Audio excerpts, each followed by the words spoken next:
শ্বশুর বাড়িতে আসতে না আসতে শ্বশুর আব্বুর একটা আবদার রাখতে হলো। তার নাকি অনেক দিন ধরে খেতে ইচ্ছা করছে।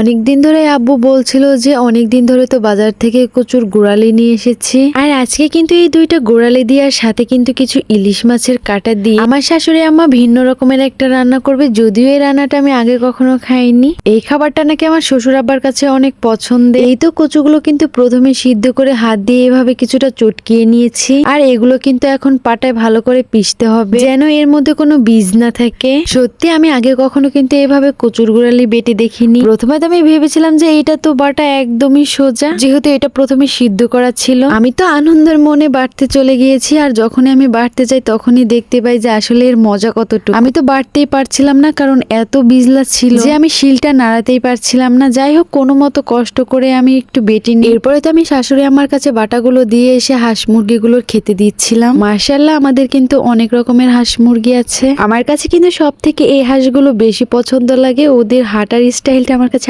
আরো বেশি ভালো লাগে। ওরা তো মুরগিগুলোর একটুও খাবার খেতে দিচ্ছিল না, যার কারণে ওদের আমি বাইরে বের করে দিই। এই হাঁসগুলোকে কিন্তু আমরা চীনা হাঁস বলি, অন্য কোথাও কি বলে আমি জানি না। যাই হোক, কথা বলতে বলতে আমি আবার রান্নার দিকে চলে আসি। এসে দেখি যে আমার শাশুড়ি আমার মশলাগুলো কষানো শুরু করে দিয়েছে। এখানে কিন্তু কোনো শুকনো মরিচ দেওয়া হয়নি, এখানে কাঁচা মরিচ, পেঁয়াজ বাটা, রসুন বাটা, হলুদ, লবণ দিয়ে ভালোভাবে কষিয়ে নিচ্ছে। এই তো এরপরে কিন্তু এখানে পাঁচফোড়ন আর পরে কিন্তু কিছু জিরা দিয়ে দিয়েছে। এরপরে যে ইলিশ মাছের কাটাগুলো ভেজে রেখেছিল সেগুলোই কিন্তু এখন ভালো করে ভেঙে নিবে, যেন এই কচুর বাটার সাথে একদম ভালোভাবে পিষে যায়। কিছুটা ভেজে নিয়েছে কারণ যেন কাটাগুলো একদম আস্ত না থাকে, যেন একদম গুঁড়ো গুঁড়ো হয়ে যায়। এরপরে যে কচুর গোড়ালিগুলো আমি বেটে রেখেছিলাম সেগুলোই কিন্তু এখন দিয়ে দিবে। এই তো এখন দিয়ে কিন্তু ভালোভাবে নেড়ে নিবে, মশলাগুলোর সাথে যেন একদম ভালোভাবে মিশে যায়। এর জন্য কিছুটা পানি দিয়ে কিন্তু এখন ভালোভাবে কষিয়ে নেবে। সত্যি কথা বলতে এই 4-5 বছরে কিন্তু আমি এই রান্নাটা আজ পর্যন্ত খাইনি। এই প্রথমই কিন্তু আমার শাশুড়ি আম্মা রান্না করছে। জানি না রান্নাটা কেমন হবে। ওইদিকে শাশুড়ি আম্মা রান্না করছিল,